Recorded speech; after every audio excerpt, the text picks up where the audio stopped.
قال النبي صلى الله عليه وسلم من حج لله فلم يرفث ولم يفسق رجع كيوم ولدته أمه আল্লাহর নবীর সাহাবী হযরত আবু হুরায়রা রাদিয়াল্লাহু আনহু বলেন আমি আল্লাহর নবীর পবিত্র জবান থেকে শুনেছি যেই ব্যক্তি হজ পালন করবে যেই ব্যক্তি হজের মতো ফরজ বিধান আদায় করবে ওই ব্যক্তি হজ পালন করার পরে ওই ব্যক্তিটা এমন ভাবে পবিত্র হয়ে যাবে যেমনি ভাবে মায়ের গর্ভ থেকে সন্তান যখন দুনিয়ার জমিনে আগমন করে ওই সন্তানের যেমনি ভাবে কোনো গুনাহ নাই ওই সন্তান যেমনি ভাবে মাসুম আল্লাহর পয়গম্বর বলেন যেই ব্যক্তি হজ পালন করবে ওই ব্যক্তিটা যেমন সদ্য সবে মাত্র মায়ের পেট থেকে দুনিয়ার জমিনে জন্মগ্রহণ করেছে সুবহানাল্লাহ। তাহলে হজ পালন করলে লাভ না লস? কথা বলেন, লাভ না লস? লাভ। হজ আপনি পালন করবেন, আপনার গুনাহ করেছেন, আল্লাহ আপনার পূর্বের সমস্ত গুনাহগুলো মাফ করে দিবে। শুধু গুনাহ মাফ করবে না, কেমন জানি কেমন পবিত্র হবেন আপনি। নবী বলেন কেমন জানি সে মাত্র সবে মাত্র সদ্য দুনিয়ার জমিনে জন্মগ্রহণ করেছে। সুবহানাল্লাহ। আলহামদুলিল্লাহ الحمد لله الذي جعل الشمس والقمر بحسبان والنجم والشجر يسجدان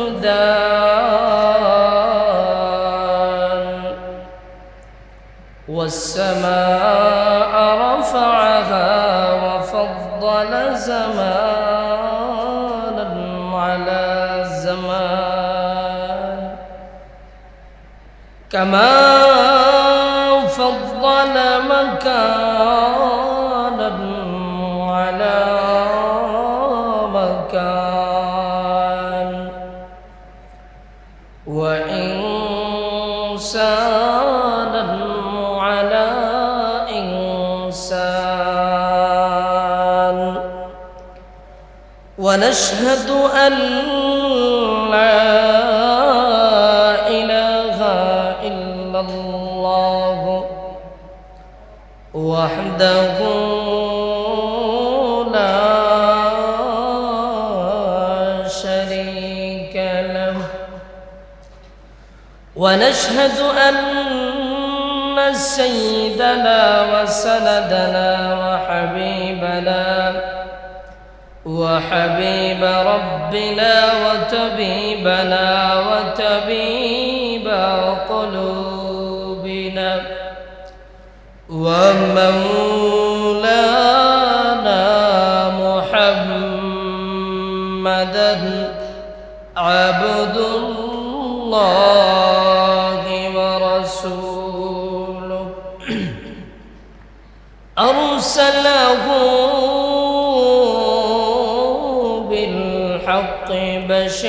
بشيرا ونذيرا وداعيا إلى الله بإذنه وسراجا منيرا أما بعد فقد قال الله تبارك وتعالى في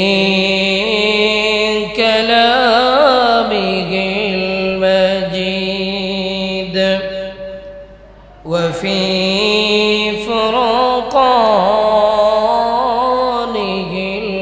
الحميد أعوذ بالله من الشيطان الرجيم بسم الله الرحمن الرحيم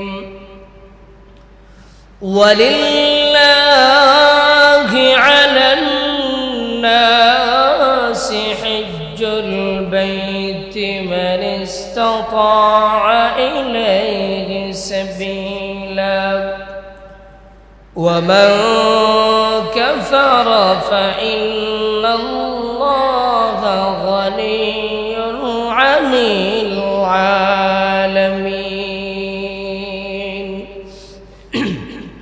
صدق الله العظيم. وقال سيدنا رسول الله صلى الله عليه وسلم تابعوا بين الحج والعمرة فإنهما ينفيان الفقر والذنوب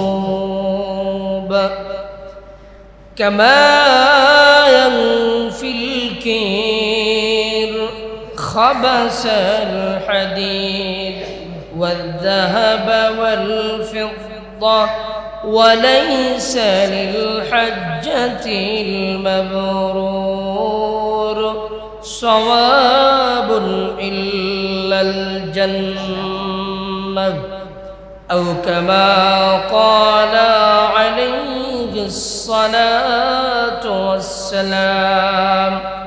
شكل محبت الشتي در الشريف صلى الله على سيدنا ومولانا محمد وعلى آله وأصحابه وسلم.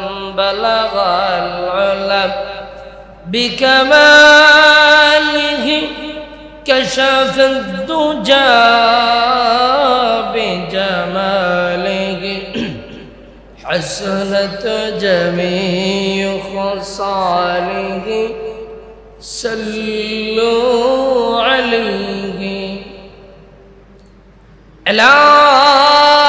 الہی دکھا دے ہمیں دیار مدینہ، الہی مجھے غبار مدینہ. بلغ العلا بکمالہ كشف الدجى بجماله حسنت جميع خصاله صلوا عليه وآله. الحمد لله. আল্লাহ জাল্লা জালালুহু আম্মা নাওয়ালুহের দরবারে লাখ কোটি শুকরিয়া, জি মহান রব্বুল ইজ্জত ওয়াল জালাল আমাদেরকে সাইয়্যিদুল আইয়াম সপ্তাহের শ্রেষ্ঠ দিন জুমআর দিনে জুমআর নামাজ আদায়ের লক্ষ্যে আল্লাহ তাআলার পবিত্র ঘর মসজিদের ভিতরে এসে কোরআন এবং হাদিস থেকে কিছু কথা বলার এবং শোনার যে আল্লাহ তৌফিক দিয়েছেন, সেই মালিকের শিখানো ভাষায় সকলে অন্তরের অন্তঃস্থল থেকে কালিমাতুশ শুকর আদায় করি, সকলে বলি আলহামদুলিল্লাহ। মুহতারাম হাজিরিন, ভূমিকা ছাড়া সরাসরি আলোচনায় প্রবেশ করতে চাই, যেহেতু জুমার দিন সময় অতি স্বল্প। গত সপ্তাহে আমরা আলোচনা করেছিলাম বাইতুল্লাহ নির্মাণের ইতিহাস এবং হজ সম্পর্কে অল্প কিছু আলোচনা। এই সপ্তাহে আমরা হজের ফজিলত এবং গুরুত্ব তাৎপর্য সম্পর্কে আলোচনা করার চেষ্টা করব ইনশাআল্লাহ তাআলা। হজ আল্লাহ তাআলার এমন একটা বিধান, যে বিধানটা মহান আল্লাহর কাছে অত্যন্ত পছন্দনীয়। হজের বেলায় বলা হয়েছে জাযাউন ইল্লাল জান্নাহ, হজের প্রতিদান একমাত্র মহান আল্লাহর তৈরি জান্নাত। বলেন সুবহানাল্লাহ। হজ কারা করবে গত সপ্তাহে বলেছি। কাদের উপরে হজ ফরজ? যাদের নিজের পরিবার প্রয়োজনের আপনার প্রয়োজন মেটানোর পরে অতিরিক্ত এমন একটা অ্যামাউন্ট থাকতে হবে, যেই টাকা পয়সা দ্বারা মক্কা মদিনা গিয়ে জিয়ারত করে আবার নিজ গৃহে ফিরে আসার মতো এমন একটা অ্যামাউন্ট যদি থাকে, তাহলে আপনার উপরে হজ ফরজ। কিন্তু দেখা যায় আমাদের সমাজে এমন লোক অভাব নাই, টাকা পয়সার কোনো অভাব নেই। আপনি উদাহরণ দিবেন যে আমার তো ক্যাশ এত টাকা নাই, কিন্তু দেখা যায় আপনার জমি আছে 10 কেয়ার, এমন লোক আছে না? আপনি উদাহরণ দিবেন আমার তো এমন টাকা নাই, দেখা যায় আপনি 5টা 2টা গাড়ির মালিক, এমন লোক আছে না? ক্যাশ টাকা না থাকতে পারে, আপনার জমি বিক্রি করে আপনি হজে যান, কিন্তু না, চিন্তা করে আমার ধন সম্পদ কমে যাবে, আমি যে হজ করব আমার তো অর্থ সম্পদ কমে যাবে। আমি বলবো তোমার মাথায় বুধে ধরেছে, তুমি তো চিন্তা করো না যে এই ধন সম্পত্তি গুলা নিয়ে আমি কোথায় যাব? দুনিয়া তো কোন স্থায়ী, আমার আগে তো আমার বাবা ছিল দুনিয়ায়, এর আগে আমার দাদা ছিল, তারা তো দুনিয়ায় থাকে নাই, কই তাদের ধন সম্পদ আমি ভোগ করতেছি, তাদের ধন সম্পদ দিয়া আজকে আমি দুনিয়ার জমিনের দেহ ফুটাঙ্গিরি করতেছি।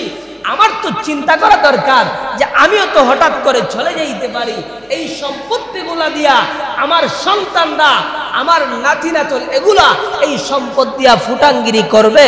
ও বন্ধু দুস্থ মুরব্বী বাবা, একটু বিবেকটা দিয়ে চিন্তা করেন, এই ধন সম্পত্তিগুলা কার জন্য রাইখে যাবেন? আপনি ভাবেন আপনার আদরের সন্তানের জন্য রাইখে যাবেন না। আপনার আদরের সন্তান আপনি মারা যাওয়ার কয়দিন পরে আপনার স্মরণ রাখবে না, বইলা যাবে।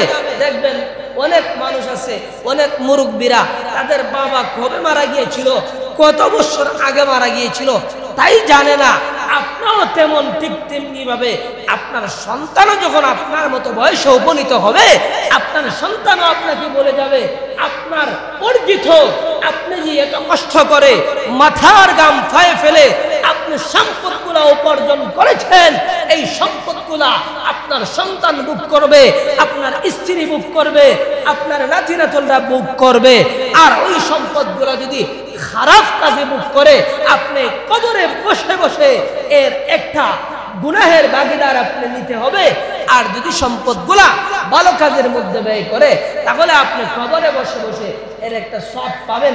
কিন্তু আপনার সন্তান বিবি বাচ্চা এগুলো আপনার সম্পত্তিগুলো ভালো কাজে ব্যয় করবে, এটার কি কোনো গ্যারান্টি আপনি দিতে পারবেন? কেউ দিতে পারবেন? পারবেন না। বর্তমান যুগ বড় খারাপ, সবাই আমরা গুনাহের দিকে ধাবিত। নেক আমল যে করব এটা আমার ভিতরে আসে না।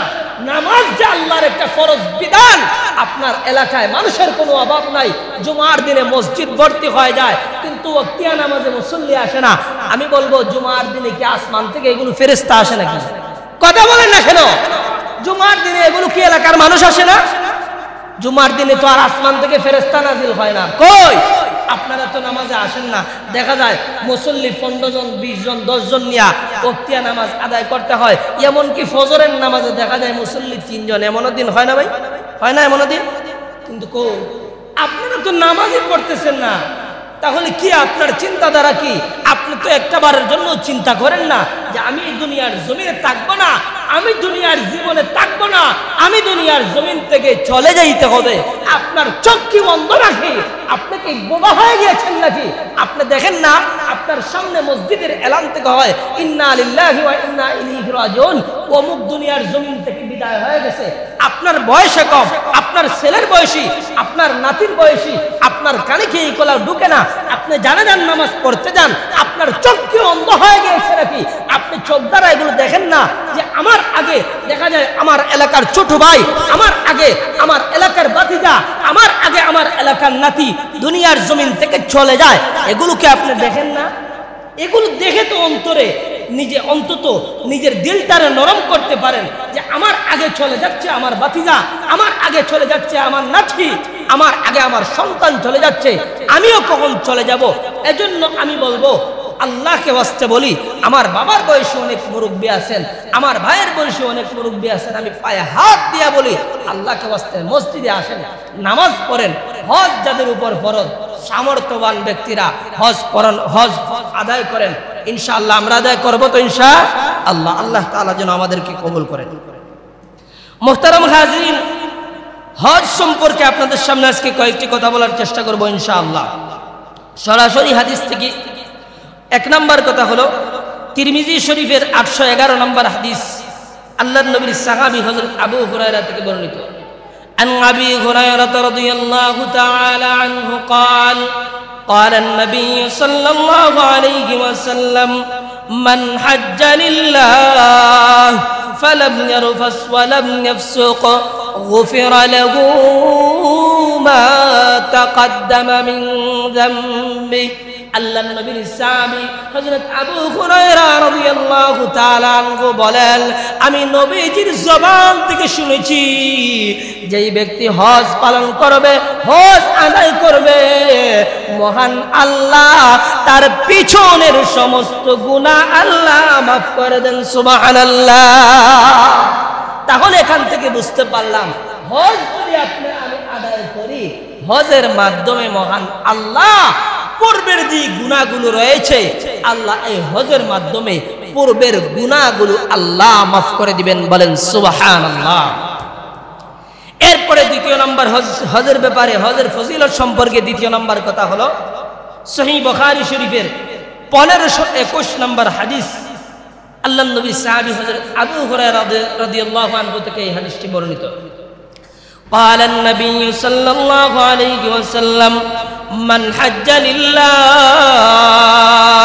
فلم يرفث ولم يفسق رجع كيوم ولدته أمه আল্লাহর নবীর সাহাবী হযরত আবু হুরায়রা রাদিয়াল্লাহু আনহু বলেন আমি আল্লাহর নবীর পবিত্র জবান থেকে শুনেছি যেই ব্যক্তি হজ পালন করবে যেই ব্যক্তি হজের মতো ফরজ বিধান আদায় করবে ওই ব্যক্তি হজ পালন করার পরে ওই ব্যক্তিটা এমন ভাবে পবিত্র হয়ে যাবে যেমনি ভাবে মায়ের গর্ভ থেকে সন্তান যখন দুনিয়ার জমিনে আগমন করে ওই সন্তানের যেমনি ভাবে কোনো গুনাহ নাই ওই সন্তান যেমনি ভাবে মাসুম আল্লাহর পয়গম্বর বলেন যেই ব্যক্তি হজ পালন করবে ওই ব্যক্তিটা যেমন সদ্য সবে মাত্র মায়ের পেট থেকে দুনিয়ার জমিনে জন্মগ্রহণ করেছে সুবহানাল্লাহ। তাহলে হজ পালন করলে লাভ না লস? কথা বলেন লাভ না লস?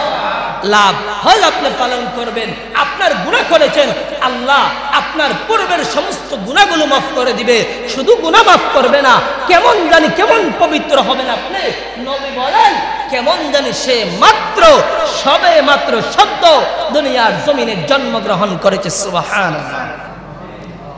হজের ব্যাপারে 3 নম্বর কথা সহিহ বুখারী শরীফের 1773 নম্বর হাদিস আল্লাহর নবীর সাহাবী হযরত আবু হুরায়রা রাদিয়াল্লাহু আনহু থেকে বর্ণিত আল উমরাতু ইলাল উমরাতি কাফফারাতুল লিমা বাইনাহুমা আল হজ্জুল মাবরুর লাইসা লাহু জাযাউন ইল্লাল জান্নাহ।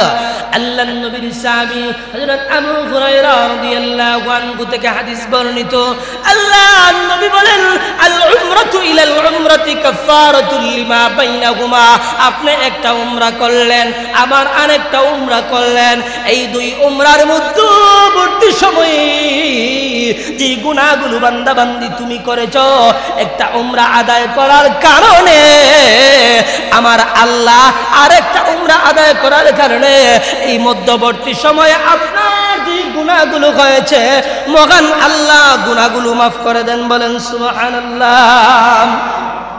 এরপরে নবী বলেন আল হজ্জুল মাবরুর যদি আপনার হজটা হজ্জে মাবরুর হয়ে যায় হজ্জে মাবরুরের প্রতিদান একমাত্র মহান আল্লাহর তৈরি জান্নাত বলেন সুবহানাল্লাহ। একটা হজ একটা উমরা থেকে আরেকটা উমরা দুইটা উমরা আপনি আদায় করলেন এই দুইটা উমরার মধ্যবর্তী সময়ে আপনার দ্বারা যে গুনাহগুলো হয়েছে নবী বলেন কাফফারাতুল লিমা বাইনাহুমা ওই গুনাহগুলো একটা উমরা ওই যে দুইটা উমরা একটা আরেকটার মধ্যবর্তী যে সময় ওই সময়গুলো গুনার কাফফারা হয়ে যায় সুবহানাল্লাহ।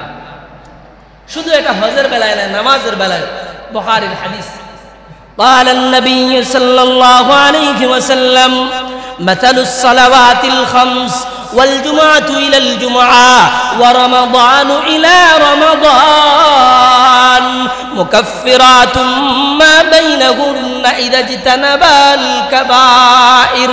আল্লাহর পয়গম্বর বলেন মাসালুস সালাওয়াতিল খাম, পাঁচ ওয়াক্ত নামাজ কয় ওয়াক্ত? কথা বলেন কয় ওয়াক্ত? পাঁচ ওয়াক্ত নামাজ।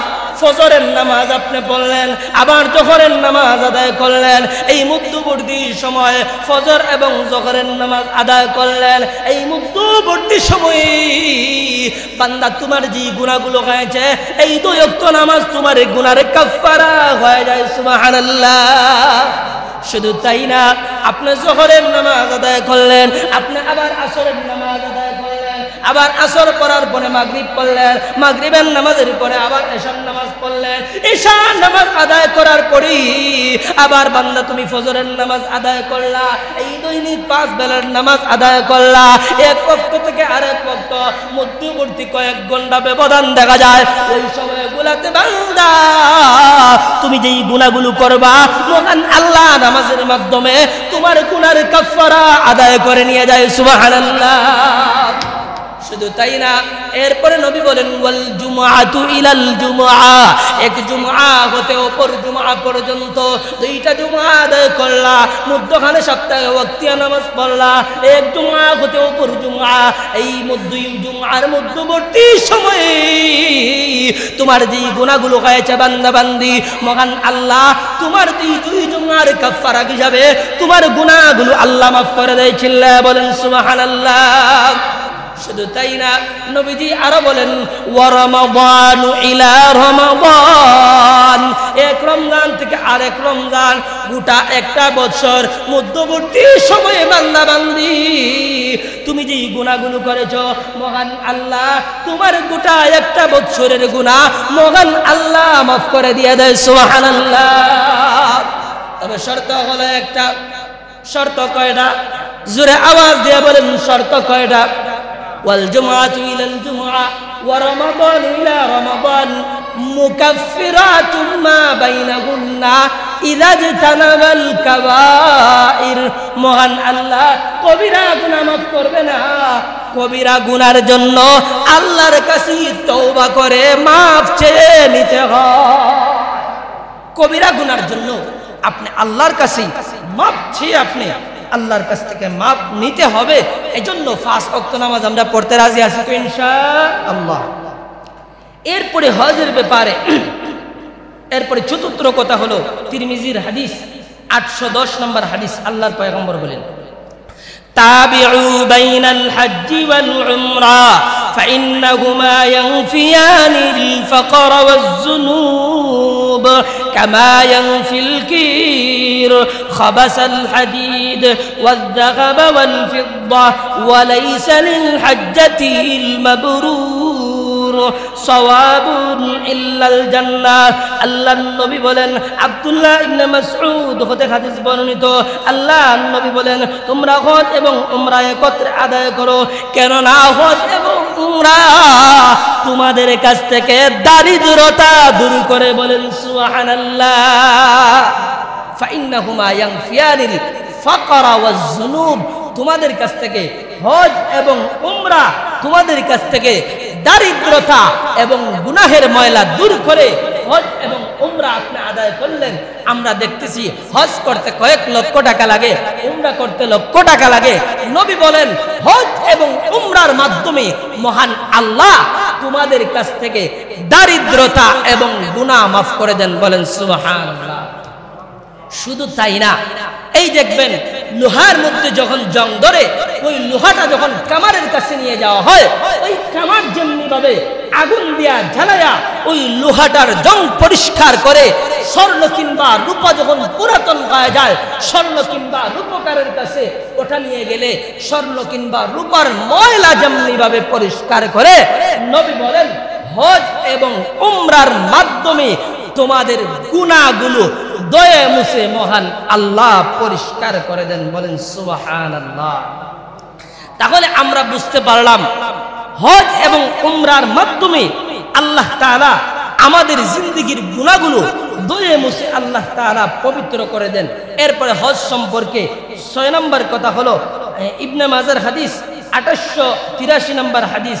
আল্লাহর নবী বলেন মান আরাদাল হজ্জ ফালইয়াতাআজ্জাল ফাইন্নাহু ক্বাদ ইয়ামরাদুল মারিদ ওয়া তাদিল্লুদ দাল্লা ওয়া তা'রিদুল হাজ্জ।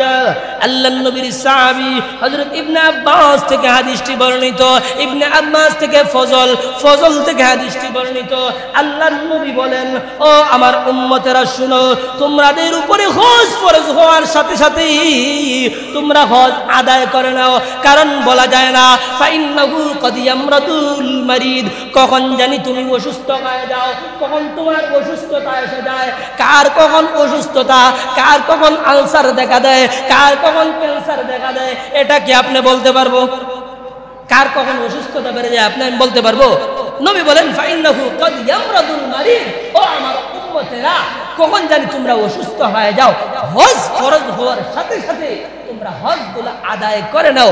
ফাইন্নাহু ক্বাদ ইয়ামরাদুল মারিদ ওয়া তাদুল্লুদ দাল্লা ওয়া তা'রিদুল হাজ্জা, কখন জানি তোমার প্রয়োজন চলে আসে, হঠাৎ করে দেখবেন অসুস্থ হয়ে গেলেন, এবার হজের যে টাকাগুলো আছে ওই টাকাগুলো আপনার অসুস্থতায় আপনার চলে যায়, দেখবেন হঠাৎ কোন বিপদ চলে আসে, বিবি অসুস্থ, হঠাৎ কোন বিপদ চলে আসে, ছেলে বিদেশে আটকা পড়ে আছে, 5 লক্ষ টাকা না দিলে বিদেশের জেল থেকে ছেলেকে ছাড়বে না, এমন অসুবিধা মাঝে মধ্যে আমাদের সামনে আসে কিনা?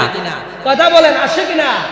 হঠাৎ করে তোমার কোন বিপদ চলে আসতে পারে। এই যে করোনা, কয়েক বছর আগে আমাদের দেশে করোনা আসলো, করোনার সময় দেখা গেল যারা হজ করার জন্য নিয়ত করেছে হাজী সাহেবরা, করোনার সামনে কি করবে, হজের টাকাগুলো আত্মীয় স্বজনকে বিলিয়ে দিতে হয়েছে, কারণ মানুষেরা অনাহারে, চাকরি নাই বাকরি নাই, টাকা নিজের আপনার জমানো টাকাগুলো মানুষেরা ভেঙ্গে ভেঙ্গে খাচ্ছে, এইভাবে হজের টাকাগুলো দেখা যায় দান করে দেওয়া লাগছে।